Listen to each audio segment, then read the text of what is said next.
Hey everybody, thanks for tuning in. We're ready for a vinyl finds of all kinds. Before I start, let me tell you this is of course a video where there is no Beatles. This is vinyl stuff by other artists. And again, as I usually say, I keep thinking how many times am I going to collect stuff like this? That's a topic that I like to delve into at times. I've done it for other videos and I've talked about it. It's like, how much stuff can you really have, And you've got relatively a short time here. How much can you listen to? How much do you want to listen to? How much do you want to accrue and acquire and whatever? Okay, so then there are other times I say, screw it, just go for it, enjoy it. You like to collect, that's it. So here we go. I'm going to start, unusually so, I would say this time, with 7-inch records. I got 7-inch records. I got 33s. So in other words, you're talking about a long video, I think. I'm going to try to go as fast as I can, though. But to start with, we have this Japanese import. This is A World Without Love by Peter and Gordon. And it will take extra time if I show every record, but Black Odeon label, and you have the lyrics there. I really love the song "A World Without Love." I really do, and I really wish the Beatles would have done it. It was written by Paul McCartney, and in a way, while I wish the Beatles would have done their own version, I say to myself, well, no, because I actually like Peter and Gordon's. Okay, here's a Lobo, Japanese single, I'd Love You to Want Me, another one of my favorites from that era. And this one we have on a blue Phillips label. Okay, a band who should be in the Rock and Roll Hall of Fame, and here it is. We're going to have a debate now in the comments. That's an annoying debate. Pleasant Valley Sunday. Yes, they played their own instruments. Yes, they wrote their own songs at times. And yes, they sang. There's, no reason not to. Here's the Japanese label. Look at that. Got the little adapter in the middle. Pleasant Valley Sunday with words. Okay, here's an odd one that I picked up. In the year 2525 by Zager and Evans. Japanese picture sleeve again. And if it's easy enough to get it out, there we go. Upside down, but still you get the idea. Alright, here's a nice song that I love. Rosie and the Originals on Highland Records doing Angel Baby. John Lennon would do a version of this on his own, by the way, but I really love the original. Okay, this is a DJ not for sale copy of an album, a record, a 45 on Parkway, and it's by a group called the Rocky Fellers. Now, some of you may know the Rocky Fellers. They had a hit with a song called Killer Joe. And I grew up knowing the song Killer Joe from my mother's record collection. She had 45s all over the place, and I really grew up to love that song. This is a version of Long Tall Sally that they do, which is a very interesting version, and I couldn't resist it being on a white label DJ promo. The Rocky Fellers, I enjoyed the song Killer Joe so much that I decided to try and go out, take a chance on their studio album. They have an album, at least one, maybe more, but I picked up one, the Rocky Fellers album that had Killer Joe on it. Now, a lot of people are looking for more Elvis Presley in my videos, and I've said, other than really rare stuff or unusual stuff or outtakes, I'm not really that interested in getting a lot more Elvis in my collection. But I did pick this up because it was in such nice shape. Follow That Dream EP. And, it has cellophane on it, but do I think this is the original cellophane from when this came out in 1962? Doubtful, but it seems really old and crispy.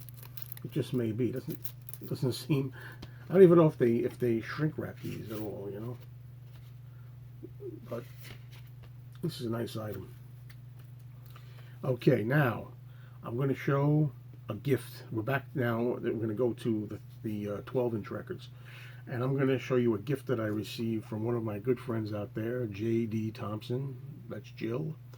Jill is a good friend, and she's been trying very hard to get me heavily into the Bee Gees. And I've been enjoying what I've heard. I bought some early Bee Gees albums, and I have some I have yet to play, of later ones too.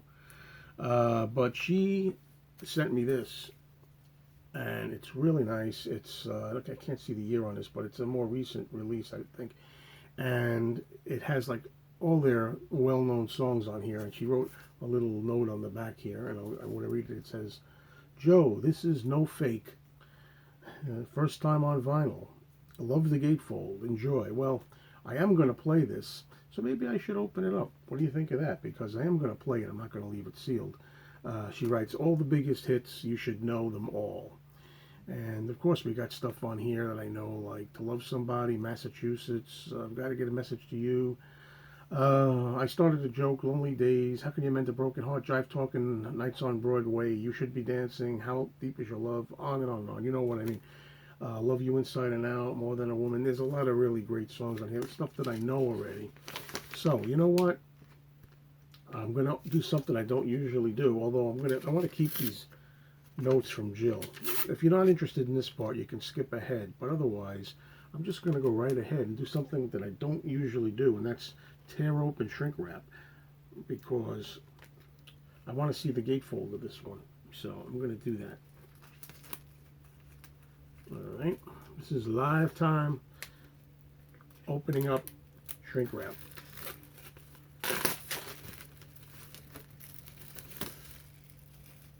All right, she says the gatefold is good, so let's see.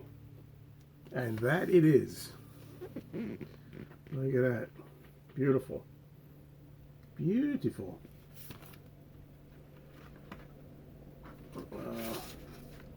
There's the label. All right, thank you so much for this gift, Jill. I really appreciate it, and I know I'm going to enjoy this one. All right.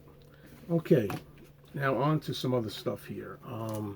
See, this is what I meant at the top when I was saying, how much should I really buy? I mean, sometimes I get in the mood to collect. I mean, this is, you know, the Everly Brothers, fabulous style of the Everly Brothers, and it's a really beautiful shape. You know, I couldn't resist it, but I love the Everly Brothers.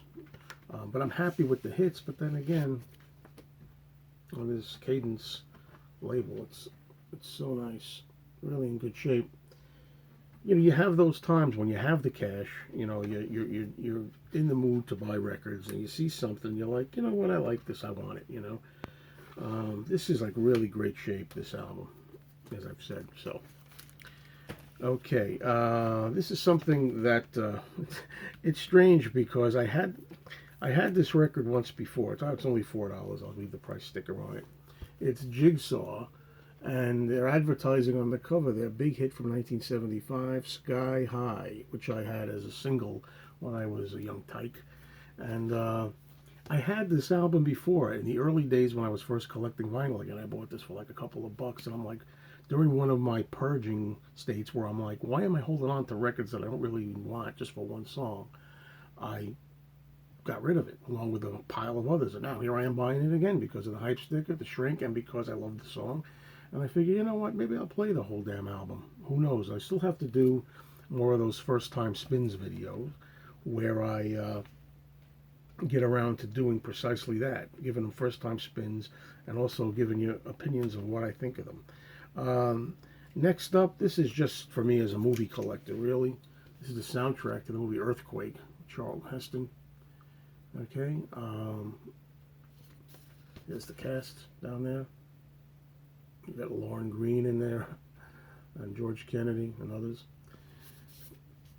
All right, now this next album is in the same exact vein, movies, and you also will call it the disaster film era, that kind of thing. All right, this is an upgrade. It's Airport 75. Yep, again, starring Charlton Heston, George Kennedy, Karen Black, Gloria Swanson, Helen Reddy. Sid Caesar, Linda Blair, Dana Andrews, goes on and on. But I have a copy of this, but mine had a cut in it. It was a what do you call it? Reduced bargain bin, I guess, edition. All right, now this is something that I don't think I've shown yet in here, and I want to really show this off a little bit. Here's Little Richard. Now, the cover, I got this very cheap because, as you can see, the cover is split. Now, the record itself on specialty, I think this is an original. It's a very thick record. It was previously owned by someone named Bobby, that you could see there under the specialty. It's such a thrill to have this original. This is why I love collecting vinyl, folks. To have original artifacts, they're so cool. And I played this. You know, if you look at it, there's a lot of scratches and scuffs. When you play it, it sounds excellent. What is it about these old records? Something about these old records. They still manage to sound terrific. I don't know why, but they do. And this was no exception. I played this already. So that's a pretty good acquisition. Now, sticking with our Bee Gees theme, I don't think I've shown this yet. Everybody raves about this album, Bee Gees Odessa. This is really a nice condition. I found this beautiful red felt, pretty good shape, and I hear a lot of things about this double album. So I'll get around to this one, just as I've been playing other. What's it better? Showing it the right picture here. Just as I've played other Bee Gees albums, and I'll include this in my first time spins series whenever I get around to it, but that could be a couple of years. You never know when I'm going to do that. All right, I've had this album so many times. Yes, but this is an upgrade again. It's the Monkees' first album, and in really beautiful shape. This is looks like a mono copy, and the reason that I really am happy to have this is because it has the mistake on there, Papa Jean's Blues. It's spelled with a J like a woman's name instead of G like a man's name, which is a mistake. And a really nice condition record too, which has the same spelling on the label. So that's another one that I'm glad to rebuy. I don't know how many copies I have of this album, but it's quite a few, I think. Okay, now, I hate to say this, but the holiday season is coming up. And anyway, I have this album already, but again, this is an upgrade. I love Herb Alpert, and nice to listen to his stuff. And this is the Christmas record, which is really, as you can see, an upgrade in the shrink. I don't know what's going on with my camera here. It's like a weird time showing here. But anyway, hopefully the video's coming out all right. I might even have these already, but they're so darn cheap. They're 10-inch records. I said I had only 33s left. I lied. Here's a couple of 10-inch records. Or I should say, zip. I lied before. I said I had 12-inch records left. I lied. Here's some 10-inch records, because these are 33 1/3 also. Glenn Miller. Hey, I like the big band stuff. I really do. And Glenn Miller stuff. This is volume 2 and volume 3. Nice and color coordinated in a way, right? Have a different. Okay, now for some weird albums. I picked this one up for $5. Yvonne DiCarlo sings. She was on the Munsters. She played Lily Munster, and she was a star before that. She came to the Munsters as a star, and she sings at least on one episode of the Munsters. And I was curious for the novelty of it to hear what this sounds like. This will be in one of those first time spins videos whenever I get around to that. Okay, a couple of Connie Francis editions. You know I like Connie Francis. This is, I believe, my first and only Japanese Connie Francis record with the Obi strip. I don't know. And I got a couple of them here. So, I guess who I'm getting into lately, folks. That's right, Brenda Lee. So, here's Emotions by Brenda Lee. Nice condition. And here's All the Way by Brenda Lee. Now, Really good, really good condition. And these are like they never were touched. They're really in great shape. Let's see now. Okay, here's a really good condition record also. Peter and Gordon, I Don't Want to See You Again. It's got the song Nobody I Know on here, which is written by Lennon and McCartney.